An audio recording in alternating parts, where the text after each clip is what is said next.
The one thing I will say that I overall industry wide that I think has kind of been regrettable on the safety front is that, 5, 10 years ago, everybody was talking about dramatic reductions in traffic fatalities and safety improvements. And, as Amnon Shashua said in that white paper about RSS, that, self-driving technology holds the potential to take us from 40,000 fatalities a year to 40. Now I see most of the industry players kind of backtracking to, we're going to be safer than a human. And I think there's a dramatic difference in cutting to 40 fatalities a year in, we're going to be marginally better than a human, or some more incremental benefit, as opposed to society has just changed. And that's where the messaging has been, maybe the industry's done themselves a disservice by starting out with such the hype-filled messaging, and now reality kind of sets in. This industry has done a lot of good, built game-changing technologies, which is going to lead to the autonomy economy. The one thing this industry has done a horrible job, a horrific job on, is messaging. Remember going back to 2000 with the big hype bubble that a lot of people left the industry, and you and I stayed, and this thing kept going. This messaging has been a wackadoodle, and you try and speak to these individuals. And I got to give a lot of credit to a board member here for Council for Economic Resilience, Gus Carlson, talks about. He goes, guys, it's not the technology story. It's what's the impact on society story.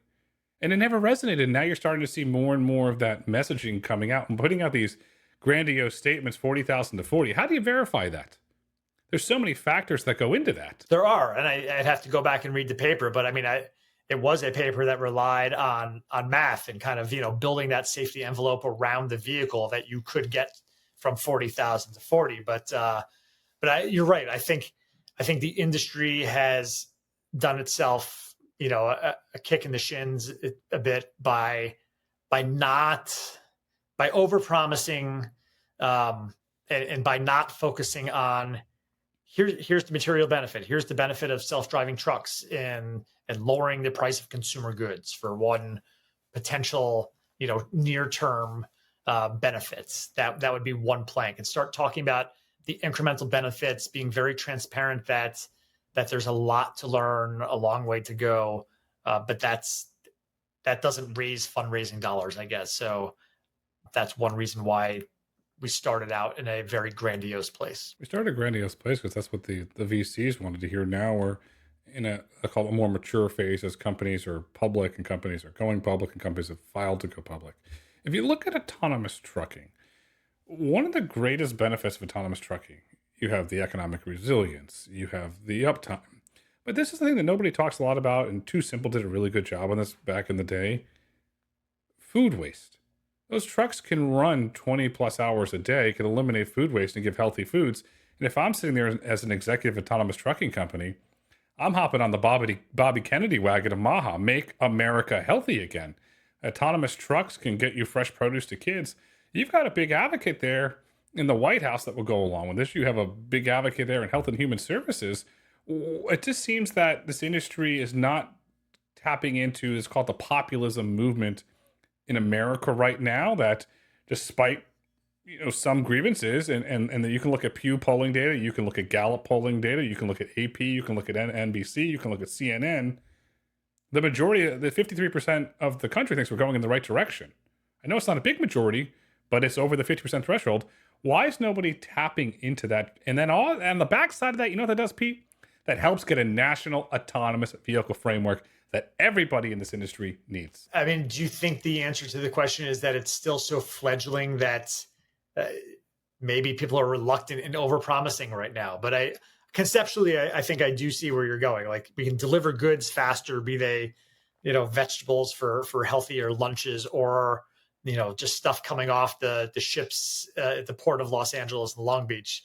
The promise of goods getting to people faster might resonate, but I do think that there's very real concerns about job losses, and I think that a lot of the populist movement has been fueled by a backlash to Silicon Valley and technology overall. And here comes these self-driving trucks that are going to take jobs from truck drivers, right? Who very much depend on these. We've seen Teamsters fighting them left and right, and all these pop-up battles state by state.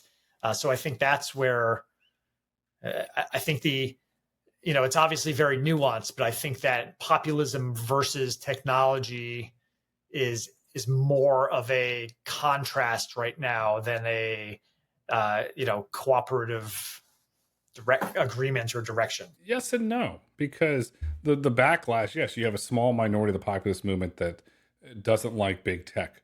But you know what you have? You have a majority of the public through their retirement, through their investment funds, are invested in the S&P 500. What's driving the growth of the S&P 500? The Mag 7. What's the Mag 7? Large technology companies. Apple, Meta, Google, Netflix, all driving outsized returns.